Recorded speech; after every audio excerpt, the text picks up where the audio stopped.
No hay derecho. No hay derecho, no. Son las 8:04 de la mañana, estamos de vuelta aquí en No hay derecho.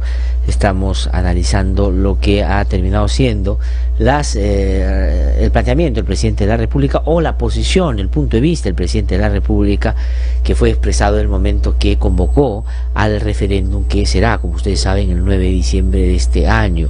Es decir, él cumplió con su palabra de convocar el referéndum, y después de haberlo convocado, hizo hincapié en que, estando de acuerdo con las tres primeras reformas, en la última consideraba de que no se había respetado el espíritu del planteamiento del Ejecutivo. Y las críticas han venido por el lado de cómo es posible, que eso va contra el Congreso, que es incoherente, porque su bancada y su Premier y ministro de Justicia votaron por esa reforma, y él cómo se puede desmarcar a esas alturas, que tiene una vocación de cierre del Congreso. Pues bueno, ahí está la discusión, y vamos a seguir profundizando desde distintos niveles qué cosa esto puede significar, o qué concretamente esto muestra. Vamos a conversar con el doctor Óscar Urbiola, que, como ustedes saben, ha sido presidente del Tribunal Constitucional y que ha tenido la gentileza de contestar nuestra llamada a esta hora de la mañana para expresarnos su punto de vista. Doctor Urbiola, qué gusto saludarlo, muy buenos días. Para mí es el gusto, señor Tuesta, un gusto estar a través de IDL Radio. No, muchísimas gracias a usted por atendernos a esta hora de la mañana. Pues la pregunta es muy concreta. El presidente de la República, después de haber convocado al referéndum, ha expresado una opinión. Eso, en términos estrictamente constitucionales, digamos, es un asunto que se pueda cuestionar desde esa perspectiva. Es un asunto de libertad de expresión. ¿Y qué concretamente puede haber significado el haber expresado una disconformidad con una de las puntos aprobados en el Congreso en el momento que se estaba discutiendo, o inmediatamente puede que se discutió antes de que se convocara elecciones, al referéndum, perdón? Bueno, muy preocupado y al mismo tiempo sorprendido por lo que está ocurriendo. Anoche tuve yo la oportunidad de tener acceso a las autógrafas de los 4 proyectos de reforma constitucional, en particular la reforma referida al retorno a la bicameralidad, y efectivamente en el artículo 134 hay una redacción de cierta forma confusa y que llama la atención, y que en mi concepto sí está afectando el tema de la cuestión de confianza, y concretamente la facultad de disolver la Cámara de Diputados cuando ésta se instale, en el caso de que no se otorguen 2 cuestiones de confianza, pero lo han ligado al tema de la investidura, cuando en el artículo 134 hacen una referencia al artículo 130. Por lo tanto, en una interpretación del artículo 134 respecto a la disolución de la Cámara de Diputados, la están ligando o la están relacionando exclusivamente al no otorgamiento de confianza en la investidura, que es cuando el presidente del Consejo de Ministros y un nuevo gabinete se presenta ante la Cámara de Diputados para presentar su programa. Esto, en cierta forma, afectaría la cuestión de confianza, pero tenemos que extrañarnos y preocuparnos porque toda esta situación ha podido ser observada en el debate, tanto en la comisión, donde hay representación del partido de gobierno, y también en el pleno, donde también ha estado el señor presidente del Consejo de Ministros y el ministro de Justicia. Luego hemos escuchado al presidente expresar su complacencia respecto a estas reformas, y ayer, lamentablemente, al momento de anunciar la convocatoria mediante la suscripción del decreto supremo de convocatoria del referéndum, él ha expresado que no va a apoyar la reforma en lo que concierne a la bicameralidad. Esto resulta peligroso porque, si tenemos en cuenta las disposiciones de la Ley de Participación Ciudadana, en el artículo 43 establece que cuando una reforma constitucional no es aprobada en referéndum, el tema no se puede tratar durante 2 años.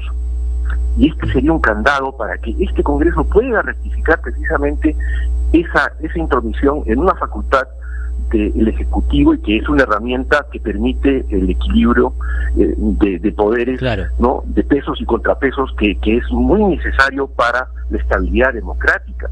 sí. Ahora, el señor presidente ha mostrado su preocupación y está muy claro, no porque le afecte a su actual gestión, porque esta modificación recién va a regir para el próximo periodo constitucional. Claro. Pero es una preocupación que muy bien se podría implementar en 2 legislaturas por este mismo Congreso. Pero si se desaprueba en un referéndum, este Congreso no la va a poder tratar, esta reforma o esta modificación. Por lo tanto, para mí es realmente preocupante que se rechace en referéndum esta reforma, tal como está, porque el Congreso no la va a poder tocar. De acuerdo, y yo estoy de acuerdo con eso, pero digamos, ahí todavía hay una posibilidad de que se apruebe, porque esto va a ir a un referéndum y la gente podría votar marcando sí también. Y yo creo que más bien la consideración política... Pero, sí. A mí me parece que la expresión inicial del señor presidente ayer, cuando estuvo reunido con los ministros de Estado, al momento de suscribir el decreto supremo y el rotundo no a la bicameralidad, me parece que no ha sido un buen mensaje político, porque yo creo que el presidente en este caso, si ha invocado la participación ciudadana para la aprobación de una reforma constitucional, y en la medida que el pueblo ya había entendido en un gran porcentaje la necesidad de retornar a la bicameralidad, que es consecuente con una tradición constitucional desde los inicios de la República, y que además es necesario para poder superar todas las deficiencias que hemos comprobado en un sistema unicameral que ya colapsó, de tal manera que es necesario impulsar la bicameralidad. Y claro está, hay que subsanar ese error de intromisión en una facultad del Ejecutivo para la disolución del Congreso. Ahora, pero ya no hay posibilidades de subsanarlo, ya se convocó el referéndum. No, ya no, tiene que ser 2 legislaturas ordinarias. Sí, pues. Pero yo hago la aclaración que de acuerdo a la ley de participación ciudadana, si se impulsa el no para esta reforma, el Congreso no va a poder tocar este tema durante 2 años, y esa es una gran pérdida de tiempo. Sí, no, yo estoy de acuerdo con eso. Claro, lo ideal hubiera sido, con doctor Urbiola, que, claro, este tipo de planteamientos se discutan intensamente en el marco de lo que fue los aspectos previos a su aprobación en el Congreso de la República, y ahí ganar en la interpretación para que lo que se someta vaya indefectiblemente a un sí. Pero claro, eso no ha sido posible. Entonces lo que usted dice, según la ley de participación ciudadana, es que 2 años ya no se va a poder volver a tocar este tema, y el tercer año ya no está este Congreso, o sea, no va a tener tiempo para hacerlo. O sea, el 2021 de ninguna manera hay bicameralidad ya. Yo creo que el señor presidente ha debido decir, no estoy de acuerdo con la redacción del artículo 134 porque significa un recorte a la facultad que tiene el Ejecutivo de plantear cuestión de confianza a fin de tener la herramienta que permite el equilibrio de poderes. Pero, como este es un asunto que recién va a entrar en vigencia en el 2021, invoco al Congreso de la República para que rectifique ese error que va a afectar no mi gestión, sino la gestión de un futuro gobierno. Y en aras de preservar el sistema democrático, exijo que el Congreso lo haga. Yo creo que ahí se hubiese, y tendrá obviamente la opinión favorable de no solamente el pueblo, sino de quienes conocen derecho constitucional y de los mismos parlamentarios que pueden darse cuenta de que efectivamente se han excedido en este caso. Ahora, ¿pero es posible hacer eso? ¿El presidente podría invocar al Congreso que rectifique ese punto y que llamar para un referéndum en otra fecha? Porque ya no podría hacerse el 9 de diciembre. No, bueno, podría ser también referéndum, pero ya está convocado el referéndum. Sí, pues. Lo apropiado sería que en este referéndum se apruebe tal como está, los 4 puntos, y que observada esta situación incómoda para el sistema democrático, el Congreso en el primer día de la legislatura ordinaria del próximo de la próxima legislatura pueda abocarse a una precisión de este aspecto que es inconveniente no para este gobierno, sino para el futuro gobierno. Ajá. Ahora, pero parecería que la voluntad de quienes han introducido eso, cambiando lo que el Ejecutivo planteaba, es un asunto bien difícil de revertir, porque digamos es un asunto sustantivo desde esa perspectiva, ¿no? De hecho, ya el congresista Mulder planteó un proyecto que está inclusive en el Tribunal Constitucional en esa misma dirección. Bueno, además, usted está tocando un aspecto importante, señor Tuesta. En los próximos días probablemente el Tribunal Constitucional se pronunciará sobre si es constitucional o no la modificación del reglamento, que más o menos va en el mismo sentido de esta reforma constitucional. Y ese será un derrotero para saber si esta reforma constitucional es correcta o no. Yo creo que no es correcta porque se le está limitando una herramienta que es necesaria para establecer el sistema de equilibrio de poderes. Ahora, pero si el Tribunal Constitucional, doctor Uriola, si el Tribunal Constitucional dice que es inconstitucional la modificación vía reglamento que hizo el Parlamento hace unos pocos meses, y por lo tanto también eso en sí mismo hace que esta modificación que va a ir al referéndum es inconstitucional, ¿qué pasa? No, es que el pronunciamiento del Tribunal Constitucional en la acción de inconstitucionalidad que se ha promovido respecto a la resolución legislativa que aprueba una modificación en el reglamento del Congreso, ¿no? Va a restituir en todo caso el texto original del reglamento porque es inconstitucional, pero no afecta en absoluto a una reforma constitucional que va a tener vigencia en el supuesto que se apruebe recién a partir de su aprobación, en todo caso, claro.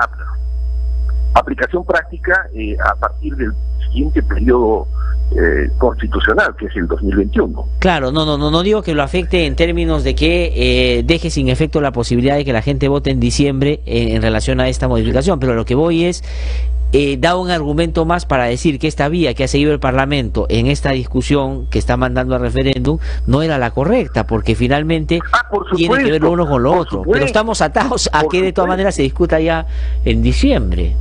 Claro, por supuesto, lo que diga el tribunal va a ser muy importante y yo creo que los señores congresistas, teniendo en consideración las argumentaciones que dé el Tribunal Constitucional, van a tener en cuenta que es necesario rectificar esta intromisión en las facultades del Ejecutivo.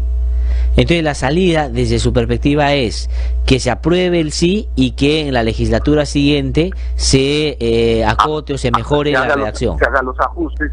Porque yo le aseguro que muchos congresistas no han reparado en esto. Han creído que esta modificación le va a afectar al señor Vizcarra. No es así. Al señor Vizcarra no le va a afectar esta modificación, le va a afectar al próximo gobierno. Y no sabemos si el próximo gobierno tendrá o no mayoría en el Congreso. De repente la tiene, de repente no la tiene. Pero hagamos las cosas bien.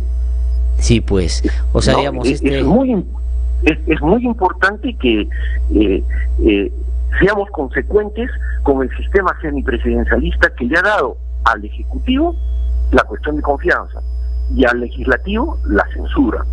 Y hay que tener en cuenta también que vamos ahí a un sistema bicameral donde ya la presencia del Senado le va a restar pues mucho peso político también a la Cámara de Diputados, y la Cámara de Diputados tendrá que saber hacer uso consciente de la facultad de censura, porque en realidad en la Constitución del 33 no había la disolución del Congreso, y esa fue la causa por la que cayeron los gobiernos del señor Bustamante Rivero, ¿no? Y el primer gobierno del señor Belaúnde, porque claro, la Cámara de Diputados hacía uso y abuso de esta facultad, se bajaba a ministros, y yo creo que fue muy inteligente que en la Constitución del 79 se estableciera el mecanismo de disolución si se bajaban a tres gabinetes. Sí, pues, y eso ahora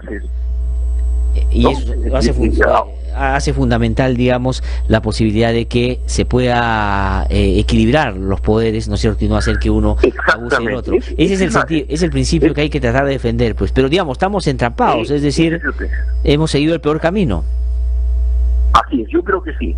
Aquí ha habido muchos errores consecutivos, falta de comunicación. Yo creo que la bancada oficialista le ha debido advertir al señor presidente de esta situación y no ponerlo en una situación que a su vez pone en otra situación incómoda al presidente del Consejo de Ministros y al mismo ministro de Justicia, que han estado presentes en el debate, que han aprobado y que después incluso en entrevistas personales han demostrado su satisfacción por la aprobación de una reforma que tenía pues este defecto. Y no solamente es ese, vamos a ver que en la redacción de la autógrafa de esta reforma constitucional hay muchas correcciones que hacer. Todavía se mencionan en algunos casos congresistas, cuando debe decirse parlamentario. Sí. Si no me equivoco es el artículo 129. De tal manera que todas esas cosas se pueden corregir. Vamos a ver si el ánimo da para enmendar o resolver este problema, ¿no? Doctor Oscar Uriola, le agradezco muchísimo por haber... Muy complejo. Sí, le agradezco muchísimo por haber conversado con nosotros y seguramente en algún otro momento, de pronto cuando esté por Lima, se da una vueltita por acá para conversar más a fondo sobre otros temas también, ¿ah? Un saludo muy especial desde Arequipa, he venido por un asunto académico y también familiar, así que ya tendré la oportunidad, si es posible, personalmente en sus estudios, porque creo que se abre un debate muy importante, muy necesario para que las cosas se reconduzcan por los cauces democráticos. Efectivamente, que eso es lo que todos esperamos. Muchísimas gracias, doctor Uriola, que le vaya muy bien, muy amable. A usted las gracias. Muy amable. Ha sido Oscar Uriola, entonces, presidente del Tribunal Constitucional, que ha conversado con nosotros. Vamos a una pausa, regresamos en un instante y converso con José Alejandro Godoy, regresando para hacer un análisis más político sobre este tema. Ya regreso. No hay derecho, no.